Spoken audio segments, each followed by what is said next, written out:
నమస్కారం. ఈరోజు మనం ఒక చాలా ముఖ్యమైన విషయం గురించి లోతుగా చర్చించుకో. భారతీయ రైల్వేలో గ్రూప్ డి ఉద్యోగాల కోసం అసలు ఆ నోటిఫికేషన్ వెనుకున్న వ్యూహమేంటి, అందులో ఉన్న సవాళ్లేంటి, వీటన్నిటినీ లోతుగా విశ్లేషిద్దాం. అంటే చూడగానే చాలా అద్భుతంగా అనిపిస్తుంది. దాదాపు 22,000 శాశ్వత ప్రభుత్వ ఉద్యోగాలు. 22,000 చాలా పెద్ద సంఖ్య. అవును, అది కేవలం 10వ తరగతి అర్హతతో. కానీ ఇక్కడే నాకో ప్రశ్న మొదలవుతోంది. చెప్పండి. కేవలం 10th క్లాస్ అర్హత పెట్టడం వెనుక రైల్వే బోర్డు ఉద్దేశమేమై ఉంటుంది? ఇదొక రకంగా అంటే విపరీతమైన పోటీకి దారితీయదా? కొన్ని కోట్లలో దరఖాస్తులొస్తాయి కదా. మీరు చాలా సరైన పాయింట్ పట్టుకున్నారు. ఇది కేవలం ఒక ఉద్యోగ ప్రకటన కాదు, ఇదొక వ్యూహం. వ్యూహమా? అవును. మన దేశంలో ముఖ్యంగా గ్రామీణ ప్రాంతాల్లో అపారమైన మానవ వనరులు ఉన్నాయి. వాళ్లని ప్రభుత్వ రంగంలోకి తీసుకురావాలనే ఒక ప్రయత్నం ఇది. హో, పెద్ద పెద్ద డిగ్రీలు లేనివారికి కూడా ఒక అవకాశం ఇవ్వాలనే సామాజిక కోణం కూడా ఉంది ఇందులో. అయితే మీరన్నట్లు దీనికి మరోవైపు కూడా ఉంది. అదేంటి? పోటీ ఊహకు అందని స్థాయిలో ఉంటుంది. 1,00,000 ఉద్యోగాలకు 1,00,000కి పైగా దరఖాస్తులు వచ్చిన సందర్భాలు మనం చూశాం. నిజమే. కాబట్టి అభ్యర్థులు కేవలం సిలబస్ పూర్తి చేయడం కాదు, లక్షల మందిలో తాము భిన్నంగా ఎలా నిలబడాలనే దానిపై దృష్టి పెట్టాలి. అంటే అర్హత చూట్టానికి సులభంగానే ఉన్నా దాన్ని దాటి వెళ్లడం మాత్రం కత్తిమీద సాంలాంటిదన్నమాట. ఖచ్చితంగా. సరే, ఆ అర్హతల గురించి మరికొన్ని వివరాల్లోకి వెళ్దాం. 10వ తరగతితో పాటు ఐటీఐ లేదా నేషనల్ అప్రెంటిస్షిప్ సర్టిఫికెట్ ఉన్నవాళ్లు కూడా అప్లై చేసుకోవచ్చు. అవును, ఎన్ఏసీ సర్టిఫికెట్ ఉన్నవాళ్లు కూడా. అనుభవం అవసరం లేదని కూడా చాలా స్పష్టంగా చెప్పారు. ఇక వయసు విషయానికొస్తే జనరల్ కేటగిరీకి 33 ఏళ్లు, ఓబీసీకి 36, ఇంకా ఎస్సీ ఎస్టీ అభ్యర్థులకు 38 ఏళ్ల వరకు అవకాశం ఇచ్చారు. ఈ వయోపరిమితి చాలా ఉదారంగా అనిపిస్తోంది, ఏమంటారు? అవును, 33 ఏళ్ల వరకు జనరల్ కేటగిరీకి అవకాశం ఇవ్వడం నిజంగా మంచి విషయమే. కొన్నేళ్లుగా వేరే ప్రయత్నాలు చేసి ఫెయిల్ అయిన వాళ్లకి ఇదొక మరో గోల్డెన్ ఆపర్చునిటీ. కరెక్ట్. కానీ ఇక్కడా ఒక చిన్న ప్రతికూలత ఉంది. అలాగా? ఏంటది? ఆలోచించండి. కొత్తగా 18 ఏళ్లకు ప్రిపరేషన్ మొదలుపెట్టిన ఒక యువకుడు ఇప్పటికే 5-6 ఏళ్లుగా ఇదే పరీక్షల కోసం సీరియస్గా ప్రిపేర్ అవుతున్న సీనియర్ అభ్యర్థులతో పోటీ పడాలి. ఓ అవును, వాళ్ళ అనుభవం వేరుగా ఉంటుంది. అంటే పోటీదారుల అనుభవం, ప్రిపరేషన్ స్థాయి చాలా చాలా ఎక్కువగా ఉంటాయి. కాబట్టి దీన్ని అస్సలు తేలికగా తీసుకోకూడదు. నిజమే. అంటే ఈ లక్షలాది మంది పోటీదారులను ఫిల్టర్ చేయడానికి రైల్వే అనుసరించే మార్గం ఏంటి? బహుశా పరీక్ష చాలా కఠినంగా ఉంటుందేమో. అక్కడికే వస్తున్నాను. అసలు ఈ ఎంపిక ప్రక్రియ ఎలా పనిచేస్తుంది? ఆ వీడియో ప్రకారం ఎంపిక ప్రక్రియలో మొదటిది, ఇంకా చెప్పాలంటే అత్యంత కీలకమైనది కంప్యూటర్ ఆధారిత పరీక్ష, సిబిటి. అవును, ఒకే ఒక్క రాత పరీక్ష. అవును, ఇది 90 నిమిషాల పాటు 100 ప్రశ్నలతో ఉంటుంది. ఇందులో 4 విభాగాలున్నాయి. జనరల్ సైన్స్ 25 ప్రశ్నలు, మ్యాథమెటిక్స్ కూడా 25, జనరల్ ఇంటెలిజెన్స్ అండ్ రీజనింగ్ 30, ఇంకా జనరల్ అవేర్నెస్, కరెంట్ అఫైర్స్ 20 ప్రశ్నలు. ఈ విభాగాల పేర్లు చూసి చాలామంది మోసపోతారు. అంటే జనరల్ సైన్స్ అనగానే బయాలజీ, కెమిస్ట్రీ పుస్తకాలన్నీ బట్టి పట్టాల్సిన అవసరం లేదు. రైల్వే పాత ప్రశ్నపత్రాలు చూస్తే వాళ్లు 8, 9, 10వ తరగతుల ఫిజిక్స్లోని ప్రాథమిక సూత్రాలపైనే ఎక్కువ దృష్టి పెడతారు. ఓ అలాగా. ముఖ్యంగా రైల్వేలకు సంబంధించిన కాంతి, విద్యుత్, గతిశాస్త్రం, యూనిట్లు, కొలతలు ఇలాంటి అంశాలపై పట్టు సాధిస్తే చాలు. మరి మ్యాథ్స్ సంగతి? ఇక్కడ ఒక తిరకాసుంది. Negative marking. అవును, ప్రతి తప్పు సమాధానానికి 1/3 నెగటివ్ మార్కింగ్ విధానం. ఇది చాలా ప్రమాదకరం కదా. ఖచ్చితంగా. ఇది కేవలం మీ నాలెడ్జ్ని పరీక్షించడం లేదు, ఇది మీ డెసిజన్ మేకింగ్ స్కిల్స్, ఇంకా ఒత్తిడిని ఎలా జయిస్తారనే నేర్పును పరీక్షిస్తోంది. 1/3 అంటే చాలా ఎక్కువ. అవును, మీరు 3 ప్రశ్నలకు తప్పుగా ఆన్సర్ చేస్తే కష్టపడి సంపాదించిన ఒక సరైన సమాధాన మార్కును కోల్పోతారు. అమ్మో! ఇక్కడ ఊహించి సమాధానాలు పెట్టడం ఆత్మహత్య సదృశ్యం. తెలియని ప్రశ్నను వదిలివేయడం కూడా ఒక మంచి వ్యూహమే. అంటే ఖచ్చితత్వం చాలా ముఖ్యం. ఎగ్జాక్ట్లీ. 100కు 100 ప్రశ్నలు పెట్టడం కాదు, 70-80 ప్రశ్నలను ఖచ్చితంగా పెట్టడం ముఖ్యం. ఇది చాలా చాలా ముఖ్యమైన సూచన. ఇక ఈ పరీక్షను తెలుగుతో పాటు ఇతర ప్రాంతీయ భాషల్లోనూ రాసుకునే అవకాశం ఉండటం చాలామందికి ఊరటనిచ్చే విషయం. అవును, అది చాలా మంచి విషయం. సరే, ఈ కఠినమైన సిబిటిలో మంచి మార్కులు తెచ్చుకుంటే ఉద్యోగం వచ్చినట్టేనా? అక్కడే చాలామంది పొరబడతారు. సిబిటి కేవలం మొదటి అడ్డంకి మాత్రమే. ఆ తరువాత దాని తర్వాత ఫిజికల్ ఎఫిషియన్సీ టెస్ట్ పీఈటీ. ఇది కేవలం క్వాలిఫైయింగ్ టెస్ట్ అయినా సరే చాలామంది ప్రతిభావంతులు ఇక్కడే వెనుదిరుగుతారు. అవునా? నాకు తెలిసిన ఒక అభ్యర్థి రాత పరీక్షలో జోన్ టాపర్గా నిలిచాడు. వావ్! కాని ఫిజికల్ టెస్ట్లో ఆ 35 కిలోల బస్తాను నిర్దేశిత సమయంలో మోయలేక అనర్హుడయ్యాడు. అయ్యో, చాలా బాధాకరం. రాత పరీక్షకు ఇచ్చినంత ప్రాధాన్యత శారీరక దారుఢ్యానికి ఇవ్వకపోవడమే దీనికి కారణం. అసలా ఫిజికల్ టెస్ట్ ప్రమాణాలు ఎలా ఉన్నాయి? పురుషులు 35 కిలోల బరువును 2 నిమిషాల్లో 100 మీటర్లు మోయాలి. ఇంకా రన్నింగ్ కూడా ఉంది. అవును, 1000 మీటర్ల పరుగును 4 నిమిషాల 15 సెకండ్లలో పూర్తి చెయ్యాలి. మహిళలకైతే ఇది 20 కిలోల బరువు ఇంకా 1000 మీటర్ల పరుగు 5 నిమిషాల 40 సెకండ్లలో పూర్తి చెయ్యాలి. ఇవి వినడానికి తేలికగా అనిపించవచ్చు, కాని ప్రాక్టీస్ లేకుండా చెయ్యడం అసాధ్యం. నిజమే.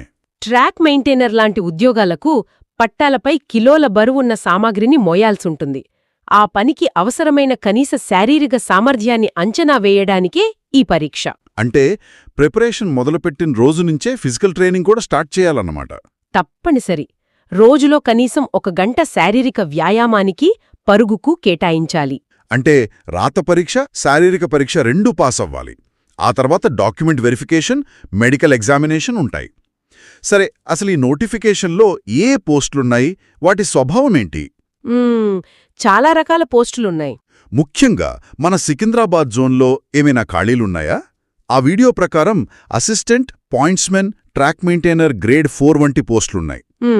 సికింద్రాబాద్ జోన్లో ట్రాక్ మెయింటైనర్ పోస్టులు 653, పాయింట్స్మెన్ పోస్టులు 128 ఉన్నాయని పేర్కొన్నారు. అయితే పాయింట్స్మెన్, అసిస్టెంట్ పోస్టులకు ఏమైనా ప్రత్యేక శారీరక ప్రమాణాలు అవసరమా? ఖచ్చితంగా.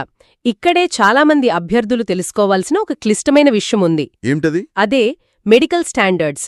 రైల్వేలో ప్రతి పోస్టుకు ఒక నిర్దిష్ట వైద్య ప్రమాణముంటుంది. ముఖ్యంగా కంటి చూపుకు సంబంధించి A2, B1, C1 అని కేటగిరీలుంటాయి. ఓ, ఐసైట్ గురించా? అవును. ఉదాహరణకు పాయింట్స్మెన్ లేదా భవిష్యత్తులో లోకో పైలట్ అవ్వాలనుకునే అసిస్టెంట్ ఉద్యోగాలకు A2 స్టాండర్డ్ కంటిచూపు తప్పనిసరి. A2 అంటే? అంటే కళ్లెద్దాలు లేకుండా 6 దృష్టి ఉండాలి. కలర్ బ్లైండ్నెస్ లాంటివి అస్సలు ఉండకూడదు. అదే ట్రాక్ మెయింటైనర్ లాంటి పోస్టులకు B1 లేదా C1 స్టాండర్డ్ సరిపోతాయి. అక్కడ కళ్లెద్దాలతో కూడా అర్హత సాధించవచ్చు. ఒక నిమిషం, ఇది చాలా చాలా ముఖ్యమైన విషయం. అంటే ఒక అభ్యర్థి రాత పరీక్షలో టాపర్గా నిలిచి ఫిజికల్ టెస్ట్ కూడా పాసైనా కంటిచూపు సరిగ్గా లేకపోతే పాయింట్స్మెన్ ఉద్యోగానికి అనర్హుడవుతాడు. అంతేనా? అంతే. ఇది చాలా మందికి దరఖాస్తు చేశాక, అన్ని స్టేజులు దాటాక చివరి దశలో తెలుస్తోంది. అప్పుడు చాలా నిరాశ కలుగుతుంది. అందుకే నా సలహా ఏమిటంటే, దరఖాస్తు చేసే ముందే అభ్యర్థులు తమకు ఏ పోస్టుకు శారీరకంగా, వైద్యపరంగా అర్హత ఉందో ఒకసారి చెక్ చేసుకోవాలి. ఒక మంచి కంటి డాక్టర్ని కలిసి తమ మెడికల్ స్టాండర్డ్ ఏమిటో నిర్ధారించుకోవటం ఉత్తమం. లేదంటే ఏళ్ల తరబడి పడిన కష్టమంతా చివరి నిమిషంలో వృధా అయ్యే ప్రమాదముంది. సరిగ్గా చెప్పారు. ఇక అందరూ ఆసక్తిగా ఎదురుచూసే జీతం విషయం.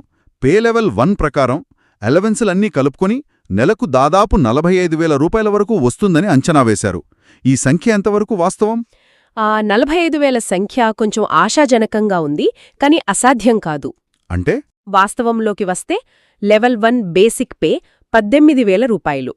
దీనికి ప్రస్తుతం ఉన్న DA, HRA కలుపుకుంటే ఒక టైర్ 2 నగరంలో పోస్టింగ్ వస్తే చేతికి సుమారుగా 28,000 నుండి 32,000 మధ్య వస్తుంది. ఊఫ్, అంటే 45,000 రాదా? వస్తుంది. కాని కొన్ని షరతులు ఉంటాయి. ట్రాక్ మెయింటైనర్ వంటి ఉద్యోగాలకు risk allowance, night duty allowance, travelling allowance లాంటివి అదనంగా వస్తాయి. చేసే పనిని బట్టి. అవును. అవన్నీ కలుపుకుంటే కొన్ని నెలల్లో ఆ 45,000 సంఖ్యను అందుకోవచ్చు. కాని చేరిన మొదటి నెల నుంచే అంత జీతం ఆశించకూడదు. ఆహా, అంటే ఆ సంఖ్య సాధ్యమే, కాని కొన్ని షరతులు వర్తిస్తాయి. ఇది చాలా స్పష్టతనిచ్చింది. ఇక ఆచరణాత్మక విషయాలు. దరఖాస్తు ప్రక్రియ ఎప్పుడు మొదలవుతుంది? ఫీజు వివరాలేమిటి? వీడియో ప్రకారం దరఖాస్తు ప్రక్రియ రేపట్నుంచే, అంటే జనవరి 31 నుండి ప్రారంభమై మార్చి 2న ముగుస్తుంది. అధికారిక వెబ్సైట్ rrb.gov.in ద్వారా ఆన్లైన్లో దరఖాస్తు చేసుకోవచ్చు. ఫీజు ఎస్సీ, ఎస్టీ, మహిళలు, మైనారిటీలు వంటి వర్గాల వారికి 250 రూపాయలు, ఇతరులకు 500 రూపాయలు. అయితే ఇక్కడే నాకు ఆశ్చర్యం కలిగించిన ఒక విషయం ఉంది. ఫీజు వాపసు గురించా? అవును, పరీక్ష రాస్తే ఫీజు తిరిగి ఇచ్చేస్తారట. ఇది నిజమా? అవును, నిజమే. ఇది రైల్వే బోర్డు అనుసరిస్తున్న ఒక తెలివైన వ్యూహం. తెలివైన వ్యూహమా? అవును, 250 రూపాయలు చెల్లించి సీబీటీ పరీక్షకు హాజరైన వారికి పూర్తి మొత్తం వాపసు వస్తుంది. 500 రూపాయలు చెల్లించిన వారికి బ్యాంకు ఛార్జీలు పోగా 400 రూపాయలు తిరిగి వారి ఖాతాలో జమ చేస్తారు. దీని వెనక కారణమేంటి?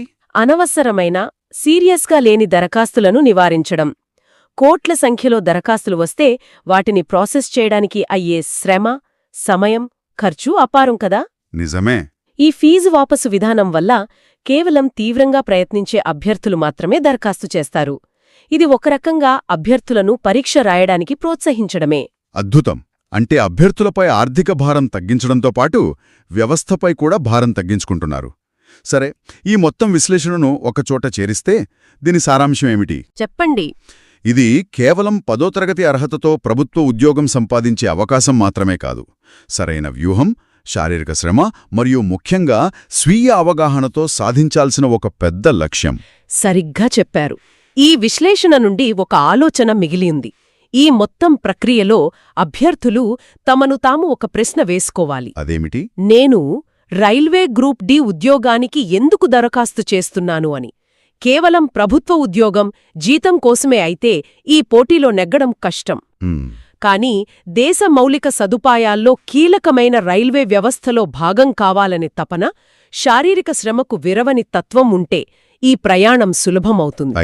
అయితే దీనికి సంబంధించి ఒక లోతైన ప్రశ్న తలెత్తుతుంది. ఏమిటది? ఒక అభ్యర్థి ప్రిపరేషన్ మొదలుపెట్టే ముందు, పుస్తకాలు కొనే ముందు, కోచింగ్ సెంటర్లో చేరే ముందు చేయాల్సిన మొదటి పని ఏమిటి? చాలా ఆసక్తిగా ఉంది. ముందుగా ఒక ప్రభుత్వ ఆస్పత్రికి వెళ్లి పూర్తిస్థాయి మెడికల్ చెకప్, ముఖ్యంగా కంటి పరీక్ష చేయించుకోవటం.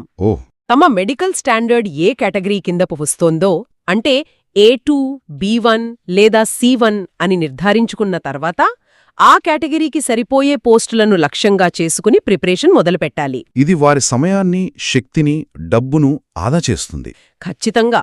ఎందుకంటే రైల్వే ఉద్యోగం అనేది కేవలం తెలివితేటల పరీక్ష కాదు. అది మీ శారీరక, మానసిక సంసిద్ధతకు కూడా ఒక పెద్ద పరీక్ష. ఆ పరీక్ష దరఖాస్తు చేసే ముందే మొదలవుతుంది. ఎగ్జాక్ట్లీ. ఆ పరీక్ష దరఖాస్తు చేసే ముందే మొదలవుతుంది.